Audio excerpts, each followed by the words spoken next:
Hello everyone, welcome back to my channel Pooja commerce classes. कैसे हैं आप सभी? आई होप आप अच्छे होंगे। बच्चों, आप सभी का मैंने क्विज़ लिया था संडे में एंड सभी का डाउट आ रहा था कि मैम हमें क्वेश्चन समझ नहीं आ रहा है, एक्सप्लेनेशन कर दीजिए। तो आज इसलिए मैं आपके लिए वीडियो लेके आई हूँ।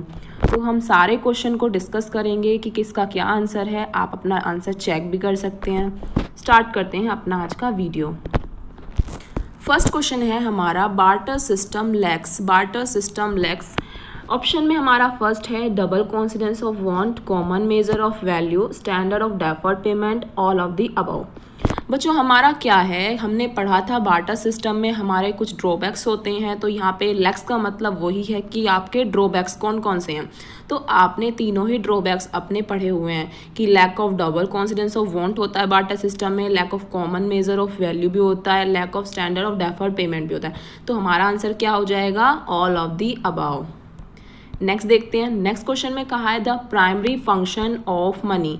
प्राइमरी फंक्शन ऑफ मनी क्या होता है? बच्चों, हमारा प्राइमरी फंक्शन ऑफ मनी भी होता है and secondary function of money भी होता है। प्राइमरी फंक्शन में क्या आता है आपको वो बताना है। ऑप्शन है आपका transfer of value, store of value, medium of exchange, all of the above. तो आपका आंसर होगा मीडियम ऑफ एक्सचेंज। वो कैसे?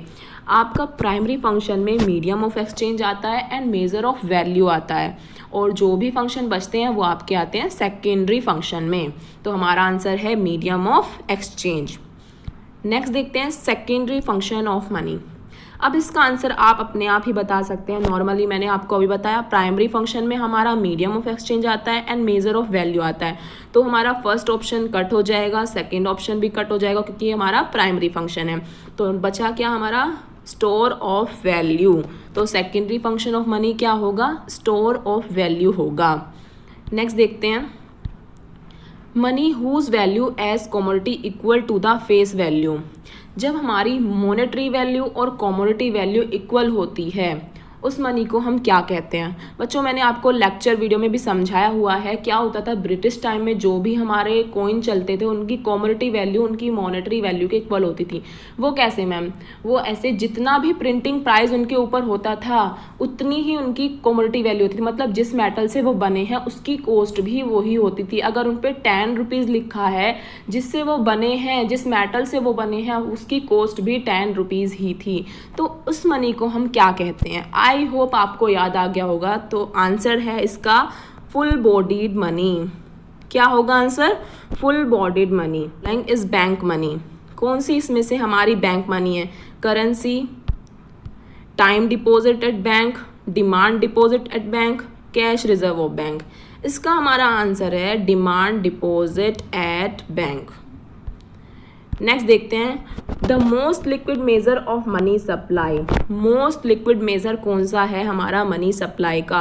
हमने पढ़ा है M1 भी होता है, M2 होता है, M3 होता है, M4 होता है। तो मोस्ट लिक्विड कौन सा होता है? वो हमारा होता है M1। तो हमारा आंसर क्या हो जाएगा? M1 is the component of money supply. कौन सा हमारा कॉम्पोनेंट है मनी सप्लाई का? फर्स्ट ऑप्शन है हमारा gold reserve, demand deposit, time deposit, cash reserve of bank. इसका बच्चों हमारा आंसर होगा डिमांड डिपॉजिट। ये हमारा मनी सप्लाई का कंपोनेंट होता है। वो कैसे? नॉर्मली आप अपना कुछ भी सेविंग करते हैं, आप जाके बैंक में डिपॉजिट करते हैं। वो क्या होता है? वही पैसा आपका क्या करते हैं? लोन पे देते हैं। इससे क्या होता है? मनी की सप्लाई होती है। तो इसलिए हम इसे कंपोनेंट कह सकते हैं मनी की सप्लाई का। नेक्स्ट देखते हैं $500 रुपीज़ नोट इज। जो हमारा 500 का नोट होता है वो हमारी लीगल टेंडर मनी होती है, फेट मनी होती है, हाई पावर्ड मनी होती है, या ऑल ऑफ द अबाव होगा? तो बच्चों इसका आंसर आपका होगा ऑल ऑफ द अबाव। ये तीनों ही चीज़ें इसके लिए सही हैं। वो लीगल टेंडर भी है, वो फेट मनी भी है, वो हाई पावर्ड मनी भी कहलाती है। नेक्स्ट देखते हैं नेक्स्ट क्वेश्चन में क्या है। M3 equals to M1 plus dash. M3 का जो भी आप M3 की वैल्यू देखते हैं वो आपकी कैसे फाइंड होती है? M1 में आप टाइम डिपॉजिट को प्लस करेंगे, डिमांड डिपॉजिट को प्लस करेंगे, कैश रिजर्व ऑफ बैंक को प्लस करेंगे, या कुछ भी नहीं आएगा? तो इसका हमारा आंसर होगा टाइम डिपॉजिट। तो हमारा M3 आ जाएगा। M1 प्लस टाइम डिपॉजिट करेंगे तो हमारा आंसर आ जाएगा। तो हमारा आंसर क्या हुआ? Time deposit. नेक्स्ट देखते हैं bank money is. Bank money क्या होती है? ऑप्शनल होती है, लीगल होती है, neither A nor B and both A and B. तो हमारा आंसर है बैंक मनी हमारी ऑप्शनल होती है। आई होप आपको क्लियर हो रहा होगा, बट अगर आपका अभी भी कोई डाउट है तो आप मुझसे कमेंट बॉक्स में पूछ सकते हैं। नेक्स्ट क्वेश्चन है हमारा, major of value is the dash of money. बच्चों ये क्वेश्चन तो आप ज़रूर बता दोगे, क्योंकि हमने फर्स्ट के क्वेश्चंस में कुछ समझा था कि major of value and medium of exchange हमारा क्या होता है, हमारा प्राइमरी फंक्शन होता है। तो मेजर ऑफ वैल्यू क्या होगा, प्राइमरी फंक्शन होगा। तो हमारा आंसर क्या हुआ, प्राइमरी फंक्शन। नेक्स्ट देखते हैं, which of the following is not a function of money. अब आपको बताना है ऑप्शन देख के कि कौन सा हमारा मनी का फंक्शन नहीं है। तो आप इजीली बता देंगे। नॉर्मली मीडियम ऑफ एक्सचेंज भी आप फंक्शन में पढ़ते हुए आए हैं, स्टोर ऑफ वैल्यू भी आप पढ़ रहे हैं, यूनिट ऑफ अकाउंट भी, बट प्राइस स्टेबिलिटी कहीं भी हमने फंक्शन में नहीं पढ़ा। तो ये क्या हो गया हमारा, ये हमारा फंक्शन नहीं है मनी का। तो हमारा आंसर क्या हुआ, प्राइस स्टेबिलिटी। नेक्स्ट देखते हैं, हु रेगुलेट मनी सप्लाई। अब बोला है क्वेश्चन में कौन मनी की सप्लाई को रेगुलेट करता है, गवर्नमेंट करती है या आरबीआई करता है, कमर्शियल बैंक करता है, प्लानिंग कमीशन करता है।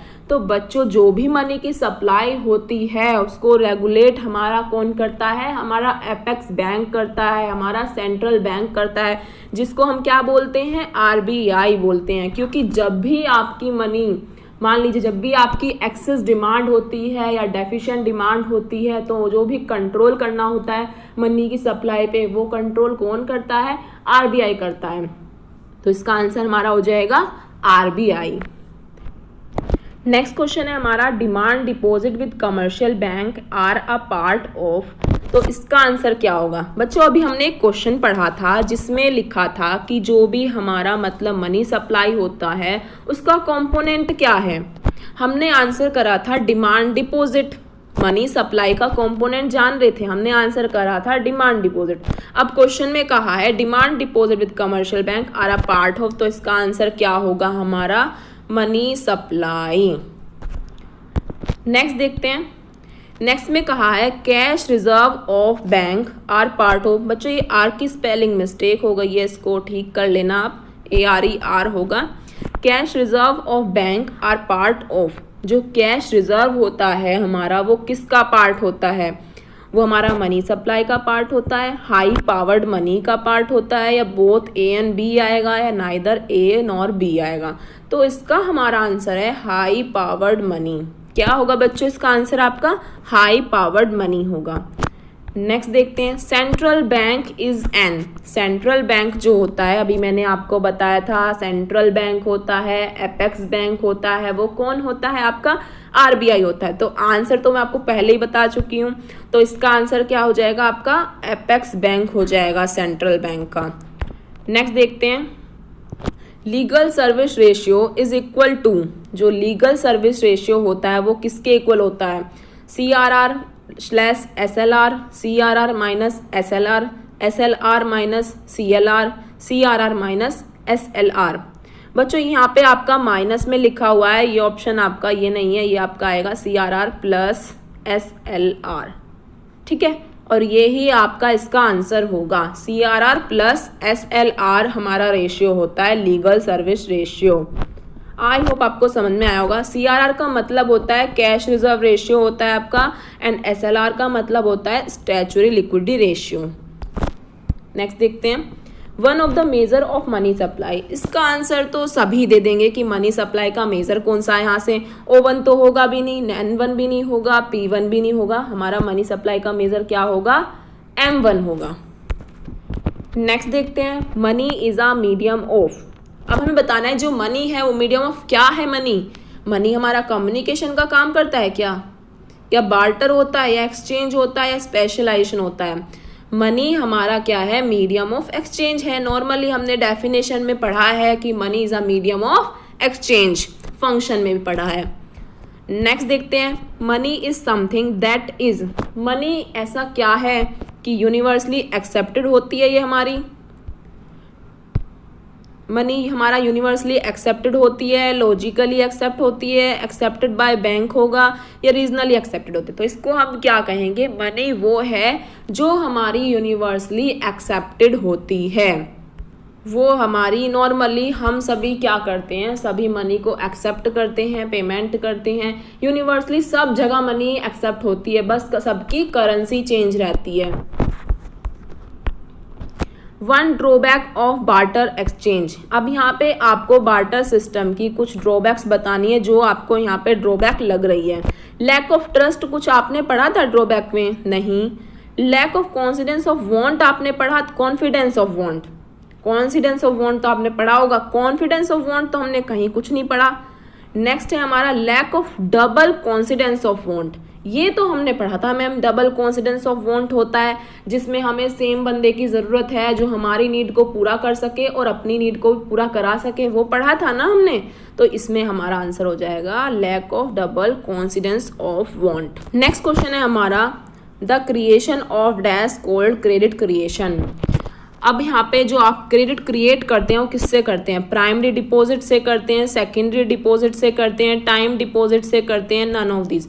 तो इसका हमारा आंसर होता है सेकेंडरी डिपॉजिट से हम जो है क्रेडिट को क्रिएट करते हैं। नेक्स्ट आता है हमारा deposit made by the people from their own resources are called. जो भी डिपॉजिट पीपल करते हैं उसे हम क्या बोलते हैं? वो हमारा है प्राइमरी डिपॉजिट। क्या होगा हमारा वो? Primary deposit. क्वेश्चन है हमारा commercial bank have to keep a minimum percentage of their deposit with the central bank. This minimum percentage is also known as. क्या होता है बच्चों कि जो हमारा आरबीआई होता है वो हमारे कमर्शियल बैंक को कह देता है पहले से कि वो सारा अमाउंट जो भी हम सब वहाँ डिपॉजिट करके आ रहे हैं उसको सारे को लोन पे नहीं देंगे, उसका कुछ पार्ट वो अलग से रख लेंगे जिससे कि कभी भी इन द केस आज आप वहाँ पे अपना डिपॉजिट करके आए हैं, कल को आपको पैसा चाहिए तो आप बैंक में जाएंगे, बैंक आपको दे सके। तो उस रेशियो को जिस पार्ट को हम रखते हैं उस रेशियो को हम बोलते हैं CRR। क्या बोलते हैं उसको हम? CRR। ये रेट जो है ये कौन डिसाइड करता है? हमारा RBI डिसाइड करता है। नेक्स्ट देखते हैं what is true about central bank. अब यहाँ पे आपको कुछ सेंट्रल बैंक की सही बात बतानी है कि इसमें सेंट्रल बैंक की क्या बात सही है। Central bank deal with general public. Central bank general public से डील करता है। बच्चों ये बताइए सेंट्रल बैंक कंट्रोल करता है कमर्शियल बैंक को, जनरल पब्लिक से वो डील नहीं कर रहा है। जनरल पब्लिक से हमारा कमर्शियल बैंक डील करेगा, बट वो किससे कर रहा है? वो सिर्फ अपना कमर्शियल बैंक से डील कर रहा है। तो ये वाला ऑप्शन तो आपका कट हो जाएगा। दूसरा है हमारा central bank aim at profit making. मतलब यहाँ पे बोला है सेंट्रल बैंक का एम जो है वो प्रॉफिट मेकिंग होता है। ऐसा कुछ नहीं है। सेंट्रल बैंक का एम होता है कि मनी की सप्लाई जो हो रही है हमारी इकोनॉमी में वो ना ही ज़्यादा होनी चाहिए ना ही बिल्कुल कम होनी चाहिए, वो बैलेंस में रहनी चाहिए जिससे कि जो डिमांड है वो भी सभी बैलेंस में रह के करें। ये नहीं होना चाहिए कि कोई एक्सेस डिमांड कर रहा है या कोई डेफिशिएंट डिमांड कर रहा है। तो उसका काम होता है सब कुछ मेंटेन करना। तो बच्चों ये वाला पॉइंट भी आपका इसमें कट हो जाएगा। नेक्स्ट आता है सेंट्रल बैंक कंट्रोल क्रेडिट। अब बताइए इसमें क्या होगा? यही आपका आंसर होगा कि जो हमारा सेंट्रल बैंक है उसका काम होता है जो क्रेडिट है उसको कंट्रोल करके चलना। तो इसको ही हम कहेंगे ये सेंट्रल बैंक के बारे में सही बात कही हुई है। नेक्स्ट देखते हैं what is true about the commercial bank. अब हमारा कमर्शियल बैंक के बारे में क्या बात सही है पढ़ते हैं। First point, commercial bank operate under the control of central bank. हाँ जी, कमर्शियल बैंक सेंट्रल बैंक के अंडर में काम करता है तो ये कंट्रोल सेंट्रल बैंक का ही रहता है उसके ऊपर। नेक्स्ट है commercial bank deal with general public. अभी बताया था आपको कि जो कमर्शियल बैंक है वो जनरल पब्लिक से डील करता है। And commercial bank create credit, और कमर्शियल बैंक हमारा क्रेडिट भी क्रिएट करता है। तो इसका हमारा आंसर हो जाएगा ऑल ऑफ दीज, क्योंकि तीनों ही हमारी कमर्शियल बैंक के बारे में सही बात कही हुई हैं। नेक्स्ट देखते हैं the rate at which RBI give short term loan commercial bank. क्या बोला है इसमें कि किस रेट पे RBI कमर्शियल बैंक को लोन देता है?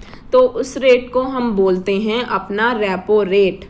क्या होता है, कमर्शियल बैंक को ये इस रेट पे लोन देता है, और जब आरबीआई को लगता है कि एक्सेस डिमांड हो रही है, अब मनी की सप्लाई को कम करना है, तो ये क्या करता है, अपने रेट को बढ़ा देता है, जिससे कि वो रेट हाई करेगा तो कमर्शियल बैंक जनरल पब्लिक से हाई करेगा, तो कुछ लोग क्या करेंगे, लोन लेना बंद कर देंगे, हाई रेट ऑफ इंटरेस्ट पे कोई लोन नहीं लेगा। जब कोई लोन नहीं लेगा तो उनके पास मनी नहीं आएगी, जब उनके पास मनी नहीं आएगी तो वो डिमांड नहीं करेंगे। तो इस रेट को हम क्या बोलते हैं, रेपो रेट बोलते हैं। नेक्स्ट देखो, the main function of central bank. Main function क्या होता है हमारा सेंट्रल बैंक का, credit creation, accepting deposit from public, note issue. तो हमने पढ़ा था कि जो नोट इशू करने का काम होता है वो किसका होता है, सेंट्रल बैंक का काम होता है। तो इसका हमारा फंक्शन क्या हो जाएगा, ये नोट इशू का काम किसका है, सेंट्रल बैंक का है। नेक्स्ट देखते हैं, money supply include. Money supply में हमारा इंक्लूड रहता है, क्या रहता है, only demand deposit with bank, only time deposit with bank. तो बच्चों इसका आपका आंसर होगा only demand deposit with bank. Next देखते हैं, which of the following is not problem of barter system of exchange. कौन सी हमारी यहाँ पे बार्टर सिस्टम ऑफ एक्सचेंज की प्रॉब्लम नहीं है। स्टोर ऑफ वैल्यू की प्रॉब्लम हमें आती थी बार्टर सिस्टम में, हमने पढ़ा था। यूनिट ऑफ अकाउंट की भी प्रॉब्लम आती थी, किसी कोई वैल्यू नहीं रहती थी। डबल कॉन्सिडेंस ऑफ वांट की भी प्रॉब्लम आती थी, तो ये भी प्रॉब्लम थी, बट अनएम्प्लॉयमेंट कुछ ऐसा हमने नहीं पढ़ा था। तो इसका आंसर हो जाएगा हमारा अनएम्प्लॉयमेंट। नेक्स्ट है, the central bank can decrease credit availability by. जो सेंट्रल बैंक होता है वह क्रेडिट को डिक्रीज करने के लिए क्या करता है, वो करता है अपनी जो गवर्नमेंट की सिक्योरिटीज़ होती हैं उनको सेल कर देता है। क्या होता है, जब हमारा आरबीआई को पैसा, जो भी मनी हमारी फ्लो हो रही है मार्केट के अंदर, उसको रोकना होता है, तो वो क्या करता है, जो गवर्नमेंट की सिक्योरिटी होती है उनको सेल कर देता है। तो क्या होता है, जो सारा इकोनॉमी का पैसा है वो उसके पास आ जाता है। तो क्या होगा, जब सारा पैसा आरबीआई के पास आ जाएगा तो डिमांड लोग बाग कम करेंगे, उनके पास पैसा ही नहीं जाएगा। बट जब आरबीआई को ये करना होता है कि मनी की सप्लाई बढ़ानी होती है, तो वो क्या करता है, गवर्नमेंट की सिक्योरिटीज़ को परचेज कर लेता है। जिससे वो परचेज करेगा तो पैसा उसके पास से जाएगा, वो लोगों के पास पहुंचेगा, तो वो सब डिमांड करेंगे। जब वो डिमांड करेंगे तो एक्सेस डिमांड भी हो सकती है, बट वो तब तक वो उसे देगा जब तक कि उनकी डिमांड पूरी होगी, एक्सेस ना हो। जब एक्सेस होगी तो वो फिर से सेल कर देगा। तो यही प्रोसेस चलता रहता है, उसको सब कुछ कंट्रोल करना होता है। तो इसका आंसर है selling government securities. Next question है, how is inflation control by RBI. Inflation को आरबीआई कैसे कंट्रोल करता है। बच्चों अभी मैंने आपको बताया था कि जैसे हमारा रेपो रेट होता है, रेपो रेट के जो भी इंटरेस्ट रेट होता है, जब आरबीआई को मनी सप्लाई को कम करना होता है तो वो उसके रेट को बढ़ा देता है।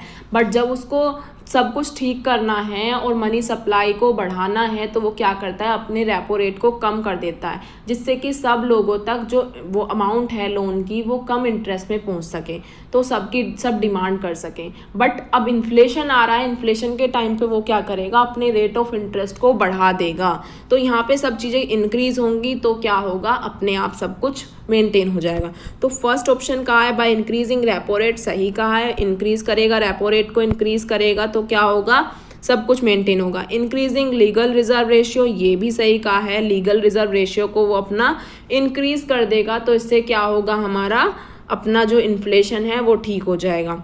By increasing marginal requirement, marginal requirement को बढ़ा देगा। जो मार्जिन है, ये जो डिफरेंस आता है, मान लीजिए पहले वो 2000 रुपये पे सिर्फ 100 रुपये ले रहा था एक्स्ट्रा, अब वो अपना मार्जिन ज़्यादा लेगा। 2000 रुपये अगर लोन पे दे रहा है तो उसका 3000 लेगा, तो इससे क्या होगा, मार्जिन उसने अपना बढ़ा दिया है। तो ऐसे क्या होगा, कोई भी लोन नहीं लेगा, सब सोचेंगे कोई बात नहीं, हम बाद में डिमांड कर लेंगे।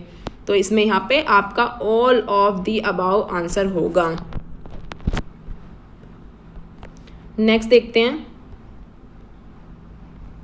नेक्स्ट क्वेश्चन है हमारा, बैंक क्रिएट क्रेडिट बैंक जो है वो क्या करता है, क्रेडिट क्रिएट करता है। वो कैसे करता है, आउट ऑफ देयर इन्वेस्टमेंट, अपनी जो इन्वेस्टमेंट है उससे करता है, आउट ऑफ देयर असेट से करता है, आउट ऑफ डिपॉजिट से करता है, आउट ऑफ रिजर्व से करता है। तो जो बैंक है वो क्रेडिट जो क्रिएट कर रहा है वो डिपॉजिट से करता है। वो कैसे मैम, अब आप सभी अपना बैंक में डिपॉजिट कर रहे हैं पैसा, उसको अब ये कोई है कि आप डिपॉजिट करके आगे वो बैंक के पास रखा है, बैंक बेचारा गरीब है, नहीं। उसी क्या होगा, जैसे मान लीजिए आपने आज 10,000 रुपये बैंक में रखे हैं, तो उसमें से 10,000 में से कुछ पार्ट, मान लीजिए जैसे 6,000 के अराउंड, वो क्या करेगा, उसे लोन पे दे देगा। और आपको अगर 2% इंटरेस्ट दे रहा है तो उसे 4% इंटरेस्ट लेगा। वो उससे अपना कमाता है, वो फ्री में नहीं ले रहा सब कुछ। आपको 2% देगा, उससे 4% लेगा, तो 2% वो खुद कमा रहा है। तो यहाँ पे क्या होता है, डिपॉजिट से ही वो क्रेडिट को क्रिएट करते हैं। नेक्स्ट क्वेश्चन है हमारा, money is defined as, money जो हमारी डिफाइंड होती है वो as a commodity accepted measure of value होती है, स्टोर ऑफ वैल्यू होती है, स्टैंडर्ड ऑफ डेफर्ड पेमेंट होती है, ऑल ऑफ दिस। बच्चों आपने पढ़ा था ड्रॉबैक्स होती हैं हमारी बार्टर सिस्टम की, बट वो ही हमारी मनी के लिए क्या हो जाती हैं, एडवांटेज होती है कि एक तरह से जो हमारी मनी है उसको हम एक्सेप्ट भी कर सकते हैं मीडियम ऑफ एक्सचेंज की तरह, उसको हम स्टोर भी कर सकते हैं, उसको हम पेमेंट भी कर सकते हैं इन फ्यूचर में। तो ये आंसर आपका हो जाएगा ऑल ऑफ दीज। नेक्स्ट देखते हैं, नेक्स्ट क्वेश्चन में क्या कहा है, function of money which is facilitate borrowing and lending transaction. जो हमारा जो मनी का, कौन सी मनी का फंक्शन है जिसको हम बोरो भी कर सकते हैं और जिसको हम लैंड भी कर सकते हैं, वो क्या होती है, store of value. Store of value को हम ट्रांजैक्शन में हम लैंड भी कर सकते हैं, बोरो भी कर सकते हैं, स्टैंडर्ड ऑफ डेफर्ड पेमेंट, या फिर यूनिट ऑफ अकाउंट, या फिर आपका मीडियम ऑफ एक्सचेंज। इसका आंसर होगा स्टैंडर्ड ऑफ डेफर्ड पेमेंट, जिसको हम लैंड भी कर सकते हैं, बोरो भी कर सकते हैं। नेक्स्ट है हमारा कंपोनेंट ऑफ मनी सप्लाई। ये हमारा लास्ट क्वेश्चन है, कंपोनेंट ऑफ मनी सप्लाई क्या होता है। कंपोनेंट ऑफ मनी सप्लाई हमारा होता है कॉइन होता है, पेपर करेंसी होता है, डिमांड डिपॉजिट होता है, ऑल ऑफ दिस होता है। तो इसका आंसर हमारा है ऑल ऑफ दिस। जो कंपोनेंट है मनी सप्लाई के वो सभी हैं हमारे, तो हमारा आंसर होगा all of this. I hope आपको समझ आया होगा और आपका डाउट भी क्लियर हुआ होगा। अगर आपको अभी भी कोई डाउट है, किसी भी क्वेश्चन में कोई क्वेरी है, तो आप मुझसे पूछ सकते हैं कमेंट बॉक्स में। एंड अगर आपको वीडियो अच्छा लगा है तो प्लीज़ वीडियो को शेयर करें, चैनल को सब्सक्राइब करें, लाइक करें, कमेंट करें। एंड अगर आपको प्रीवियस वीडियो के नोट्स चाहिए तो आप मेरा टेलीग्राम ग्रुप ज्वाइन कर सकते हैं, डिस्क्रिप्शन बॉक्स में आपको लिंक मिल जाएगा। Thank you so much.